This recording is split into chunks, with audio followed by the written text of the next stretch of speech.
ക്രിസ്ത്യൻസിന് Messiah, ഹിന്ദുസിന് കൽക്കി, ഇസ്ലാംസിൽ പുള്ളിയുടെ പേര് ഞാൻ മറന്നുപോയി വരും. ഈ 3 പേരും വരുന്നതിനകത്ത് എന്തിനകത്താണെന്ന് അറിയാവോ? 3 പേരും പല രീതിയിലാണ് കഥ കൊണ്ടുപോയതെങ്കിലും 3 പേരും വരുന്നത് വെള്ളക്കുതിരയ്ക്കകത്താണ് വരുന്നതെന്നാണ് പറഞ്ഞേക്കുന്നത്. Bro, last time when they came പറക്കുന്ന വെള്ളക്കുതിരയാണ്. Last time when they came it was a white ship with fire and thunder. Yes, അത് ഇനി വരും. അത് വരുന്നത് എന്തിനാ? നമ്മളെ രക്ഷിക്കാനോ കാര്യത്തിനോ ഒന്നുമല്ല. They coming for judgement. കൽക്കി വരുന്നത് കലിയുഗം അവസാനിപ്പിച്ച് പുതിയ യുഗം തുടങ്ങാനാണ്. He is coming to end the whole world.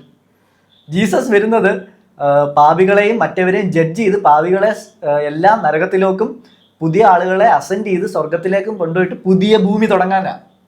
He is clearly showing that പുതിയ ഭൂമി തുടങ്ങാനാണ് വരുന്നത്. ഇസ്ലാമിലെ ആളും വരുന്നത് എങ്ങനെയാണ്? ഇസ്ലാമിക് നിയമം പാലിക്കാത്ത എല്ലാവരെയും നരകത്തിലേക്കും സ്വർഗത്തിലേക്കും കൊണ്ടുപോയിട്ട് ഭൂമി പുതിയതായിട്ട് തുടങ്ങാൻ.